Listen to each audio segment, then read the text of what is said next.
மெரிபா paneer soda. I trust மெரிபா.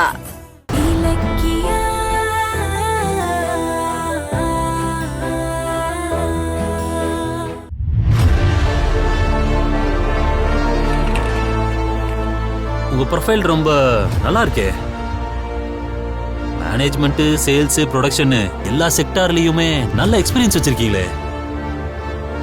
போதாதுக்கு teacher வேலையும் பார்த்திருக்காங்க. Good. I am really impressed. இனிமே உங்ககிட்ட எந்த கேள்வியும் கேட்க வேணாம் போல இருக்க. ஃபைல் கிளியரா இருக்கு. உங்ககிட்ட ஒரே ஒரு கேள்வி கேட்கணும். அதுக்கு மட்டும் சரியா பதில் சொல்லிட்டீங்கன்னா இந்த ஜாப் உங்களுக்கு தான். சரிங்க சார், சொல்றேன். டெசோசியா நாட்டோட தலைநகரம் என்ன? தெரியாது சார். ஆனா அந்த சிட்டி வேர்ல்ட் மேப்ல எங்க இருந்தாலும் தேடி கண்டுபிடிச்சு அங்கேயும் நம்ம கம்பெனியோட ப்ராடக்ட் விக்கிறதுக்கு நான் ட்ரை பண்ணுவேன் சார். என்ன சார் ஆச்சரியமா பாக்குறீங்க?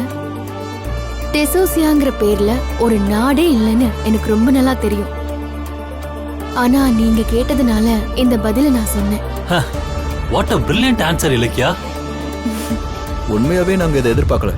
Very good. நாங்க இன்டர்வியூ பண்ணதுலே நீங்க தான் வெரி வெரி பெஸ்ட். இப்போ எங்க கம்பெனிக்கு நீங்க தான் தேவைப்படுறீங்க. You are selected. நாளைல இருந்து வேலையில ஜாயின் பண்ணிடுங்க. ஓகே கௌதம், உங்களை மாதிரி எக்ஸ்பீரியன்ஸ்டு பர்சன் தான் எங்க கம்பெனிக்கு தேவை. ஆனா இந்த வேலைக்கான சேலரி 25,000 தான் ஃபிக்ஸ் பண்ணியிருக்கோம். அது உங்களுக்கு ஓகேவா? சார், நான் இப்போ இருக்கிற நிலைமைக்கு 25,000 எனக்கு பெரிய அமௌண்ட் தான். இந்த சேலரி எனக்கு ஓகே தான் சார். அப்போ யூ ஆர் அப்பாயிண்டட். நாளைக்கே வந்து வேலையில் ஜாயின் பண்ணிடுங்க. Thank you sir. உட்காருங்க உட்காருங்க. உங்ககிட்ட சில ப்ராக்டிக்கலான கேள்வி கேட்கணும். இப்போது நீங்கள் இந்த கம்பெனியோட ஸ்டாஃபு. உங்களோட சீனியர் ஸ்டாஃபு சம்பளத்துக்கு மேலே எக்ஸ்ட்ராவாக சம்பாதிக்கிறதுக்கு உங்ககிட்ட வந்து கம்பெனி அக்கௌண்ட்டில் சில அட்ஜஸ்ட்மெண்ட்ஸ் பண்ண சொல்கிறாரு. அப்போது நீங்கள் என்ன பண்ணுவீங்க? No chance sir. அதுக்கு நான் ஒத்துக்கவே மாட்டேன். கூட இருக்கிற மனுஷங்களுக்கும் வேலை செய்யற கம்பெனிக்கும் நேர்மையா இருக்கணும். அதுதான் என்னோட பாலிசி. கௌதம், கோடி கணக்கில் டேர்ன் ஓவர் பண்ற கம்பெனியில சின்னதா ஒரு அமௌண்ட்டை அந்த சீனியர் ஸ்டாஃப் எடுக்கிறதுல என்ன ஆயிட போகுது? நீங்க அவருக்கு கோஆபரேட் பண்றதுல உங்களுக்கு என்ன பிரச்சனை? நோ சார், அது சின்ன அமௌண்ட்டோ பெரிய அமௌண்ட்டோங்கிறது பிரச்சனை இல்லை. அதுக்கு பேரு திருட்டு.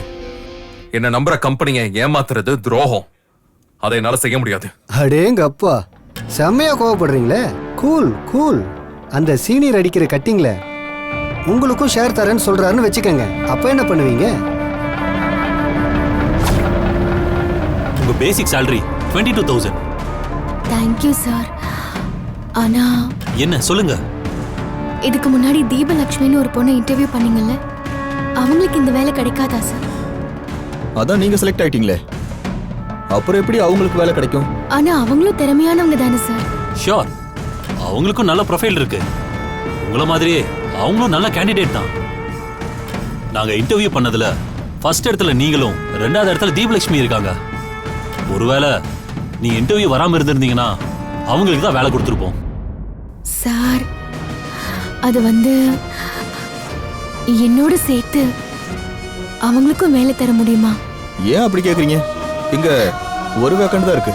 ஸோ அவங்களுக்கு எங்களால வேலை தர முடியாது. சரிம்மா, இந்தாங்க.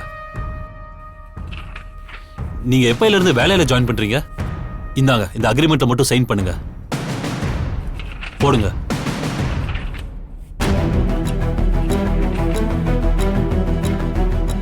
என்ன யோசிக்கிறீங்க? கையெழுத்து போட்டு ஜாப்ல ஜாயின் பண்ணுங்க. சாரி சார், எனக்கு இந்த வேலை வேண்டாம். என்னங்க, என்னாச்சு? ஏன் இந்த வேலையை வேணாங்கிறீங்க? salary பத்தலையா? salary 5,000 ரூபாய் கம்மியா கொடுத்தாலும் நான் இந்த வேலையில சேர்ந்துதான் ஆகணும். ஏன்னா என் குடும்ப சூழ்நிலை அப்படி. அப்புறம் ஏன் வேலையை வேணான்னு சொல்றீங்க? ஏன் நிலைமையை விட அந்த பொண்ணோட நிலைமை ரொம்ப மோசம். இந்த வேலையை அவங்களுக்கே கொடுத்துருங்க சார். அந்த பொண்ணு ரொம்ப பாவம் சார். கொஞ்ச நேரத்துக்கு முன்னாடி அவளோட பாட்டியோட போன்ல பேசிட்டு இருந்தத நான் கேட்டேன் சார்.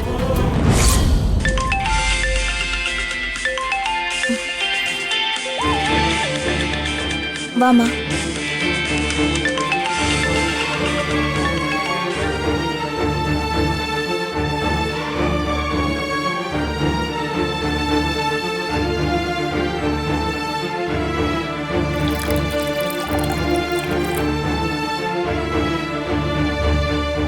கவலைப்படாத பாட்டி, எனக்கு ஒன்னும் ஆகாது.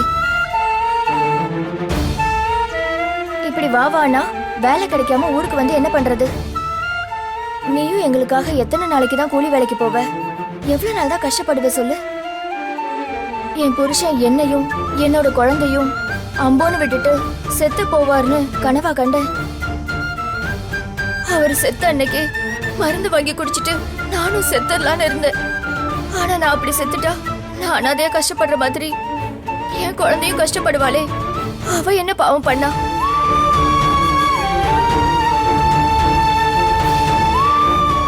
அதான் இந்த வேலையை வாங்கி ஆகணும்னு தூரமா இருந்தாலும் பரவாயில்லன்னு ஊர் விட்டு ஊர் வந்திருக்கேன். இந்த இன்டர்வியூல பாஸ் பண்ணி வேலையை வாங்கிடுவேன். ஐயோ பாவம், இந்த பொண்ணுக்கு பின்னாடி இவ்ளோ கஷ்டமா? பாட்டி நீ அழாத. கண்டிப்பா எனக்கு இந்த வேலை கிடைச்சிடும். அந்த சம்பளத்தை வச்சு நாம நிம்மதியா 3 வேளை சாப்பாடு சாப்பிடலாம். இன்னும் கொஞ்ச நேரத்துல ஃபோன் பண்ணி வேலை கிடைச்சிருச்சுன்னு சொல்லுவேன். சரியா? வச்சிரவா?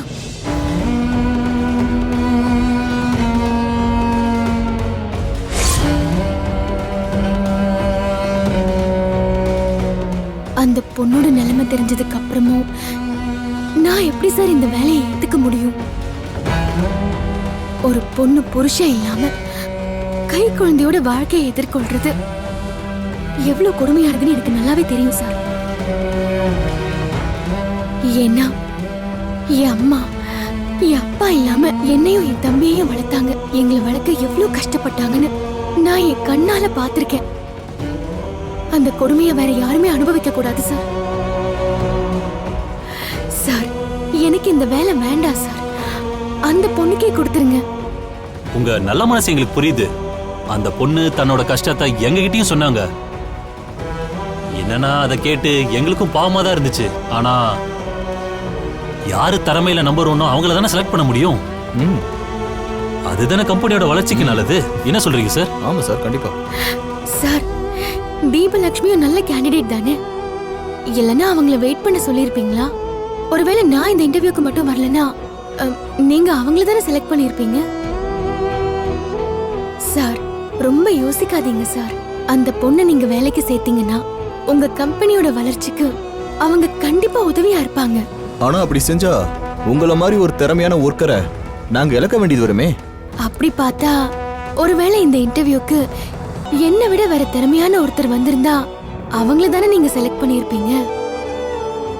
சார் திறமைக்கு எல்லை கிடையாது சார். நீங்க எதிர்பார்க்கிற தகுதி அந்த பொண்ணு கிட்ட கண்டிப்பா இருக்கு. நீங்க அவங்களை எப்படியாவது வேலைக்கு சேர்த்துக்கோங்க சார். என்ன பண்ணலாம்?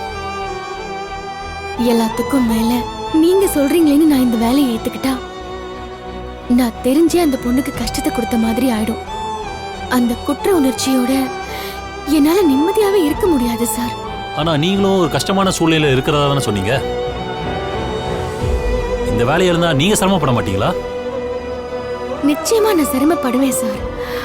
ஆனா எனக்கு வெறும் சிரமம் தான். ஆனா அந்த பொண்ணுக்கு வேலை கிடைக்கலன்னா நரகம் சார். ப்ளீஸ் எனக்காக இந்த வேலைய அவங்களுக்கு கொடுத்துருங்க. சரிம்மா, நீங்க இவ்வளவு ரெக்வஸ்ட் பண்றதுனால இந்த வேலைய தீபலட்சுமிக்கே கொடுக்குறோம். ரொம்ப தேங்க்ஸ் சார். அடுத்தவங்களுக்காக உங்க வேலையை இழந்துட்டு சந்தோஷமா தேங்க்ஸ்னு சொல்றீங்களே, உங்க மனசு யாருக்கும் வராது. ஆனா ஃபியூச்சர்ல எங்க கம்பெனில ஜாப் பேக்கெட் இருந்துச்சுன்னா உங்களை கண்டிப்பா கூப்பிடுவோம். என்ன சார் சொல்றீங்க? கண்டிப்பா சார். போயிட்டு வாங்க. Thank you sir. வரேன் சார். இந்த வீடியோ உங்களுக்கு பிடிச்சிருந்தா லைக் பண்ணுங்க, கமெண்ட் பண்ணுங்க அண்ட் ஷேர் பண்ணுங்க. மறக்காம சரிகமா டிவி ஷோஸ் தமிழை சப்ஸ்கிரைப் பண்ணுங்க.